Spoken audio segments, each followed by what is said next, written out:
एक छोटे से गांव में रीमा और उसकी सास रहती थी। शादी के कुछ ही दिनों बाद उसके पति का एक्सीडेंट में देहांत हो जाता है। एक पति का दूर होना और दूसरे सास के ताने। रीमा बहुत उदास रहती थी। एक दिन, अब और तुम्हारा बोझ मैं नहीं उठा सकती, तुम अपना खुद कमाओ और खाओ। उल्टा कहीं का आते आते मेरे बेटे को खा गई। मैं अब जा रही हूँ अपने छोटे बेटे के पास। माँ जी आप ऐसे मत बोलिए, मैं कोई न कोई ऐसा काम करूँगी जिससे हमारा गुजारा हो जाएगी।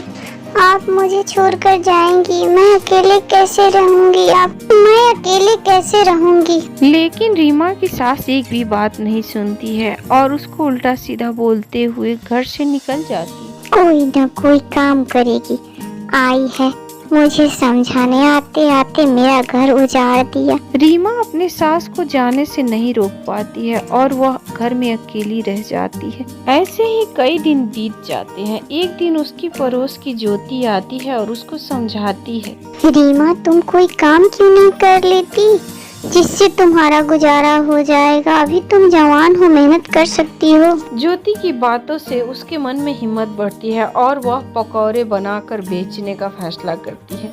एक दिन वो बहुत सारे पकौड़े बनाती है और गांव के चौराहे पे ठेला लगाती है। शुरू में तो 2-4 लोग आते हैं, लेकिन धीरे धीरे देखते ही देखते उसकी बिजनेस बहुत आगे बढ़ जाती है।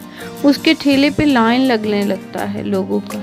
एक दिन भर मेहनत करने के बाद शाम को जब वो घर आती है तो उसके देवर का फोन आता है। उसके देवर के फोन आने के बाद वो बहुत चिंतित रहती है।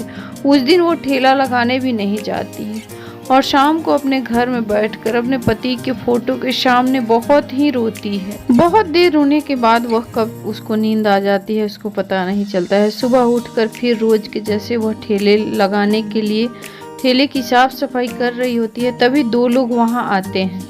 मैडम हम आपके पकोड़े की बहुत तारीफ सुने हैं, हम इसलिए आपके पास आए हैं। हमारे यहाँ कल एक बहुत बड़ी पार्टी है, आपको वहाँ ठेला लगाना है पकोड़े का। रीमा उन लोगों से हाँ कह देती है और पूरे दिन पकौड़े बनाती है। अगले दिन अच्छे से पार्टी में पकौड़े ले जाकर ठेला लगाती है। पूरे दिन पार्टी चलता है। उस दिन उसके पकौड़े बहुत सारे बिकते हैं। वह आदमी उसके व्यवहार और पकौड़े से बहुत खुश होता है और शाम को आकर उसको कहता है, मेरा एक रेस्टोरेंट कब से बंद पड़ा है, तुम चाहो तो उसको खोल सकती हो, कुछ पैसे ले लो मेरे से, कमाकर मुझे दे देना। इस बात से रीमा बहुत खुश होती है और अगले दिन ही जाकर उसमें रीमा के पकौड़े का पोस्टर लगाती है और वहाँ रेस्टोरेंट में काम करने लगती है। वो दिन रात मेहनत करती है, लेकिन मेहनत उसकी रंग लाती है और दिन दुगुना रात चौगुना उस रेस्टोरेंट से पैसे आने लगते हैं। फिर वो मालिक को भी पैसा पूरा कर देती है। अब वह रेस्टोरेंट इसके नाम से हो जाता है। कुछ ही दिनों में वह एक अच्छा सा छोटा सा घर भी बना लेती है। एक दिन उसकी सास और उसका देवर दोनों वहाँ आते हैं। फिर उसकी सास, बहू मुझे माफ कर दो, मैं बहुत गलत थी, मुझे माफ कर दो बहू। भाभी माँ को तो आप जानती ही हैं, इसके स्वभाव को मैं आपसे माफी मांगता हूँ माँ के बदले। मैं भाभी आपको शुरू से ही बहुत अच्छा मानता हूँ, लेकिन आपने कभी मुझे मौका ही नहीं दिया। उसके बाद विनोद की माँ उसको समझाती है और कहती है, कैसे भी इसको करके मना लो, हम लोगों का गुजारा अच्छे से चल जाएगा और ये भी सुखी हो जाएगी। अगले दिन विनोद अपने भाभी से कहता है, प्लीज भाभी आप मुझे माफ कर दो और मुझे एक मौका दो भाभी, मैं शुरू से आपको चाहता हूँ, मैं आपको इस हालत में नहीं देख सकता। आप अकेले मेहनत करके इतना बड़ा बिजनेस खड़ा किया है, भाभी प्लीज मुझे आप मौका दो। रीमा विनोद की बातें सुन रही थी और आंखों से आंसू उसके गिर रहे थे। अगले दिन उसकी सास भी आकर उसको बहुत समझाती है। वो सोच में पड़ जाती है, आखिर मैं करूँ तो क्या करूँ। अगले दिन वो रेस्टोरेंट में जाती है। काम तो पूरे दिन करती है, लेकिन उसका मन नहीं लगता है। वो असमंजस में पड़ी रहती है कि इन लोगों की बातों को मान लूँ या छोड़ दूँ।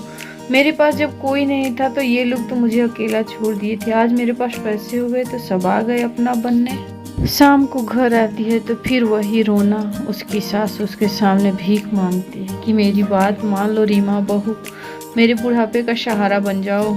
फिर वही होता है, मंदिर में जाकर विनोद के साथ उसकी शादी होती है। उसकी सास और विनोद दोनों बहुत खुश थे और वो भी पछतावे के साथ एक गृहस्थ जीवन शुरू करती है। विनोद बहुत ही अच्छा लड़का था।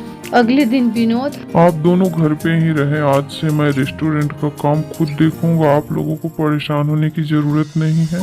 उस दिन से रीमा बस शाम को ही रेस्टोरेंट में जाती थी। पूरे दिन का सब देख रेख विनोद ही करता था। रीमा यह सब देखकर बहुत खुश थी। दोस्तों, हमें इस कहानी से यही सीख मिलती है कि हर परिस्थिति में हमें मेहनत करनी चाहिए, हमें हार नहीं माननी चाहिए। धन्यवाद दोस्तों। अगर कहानी पसंद आए तो प्लीज़ मुझे सपोर्ट करें।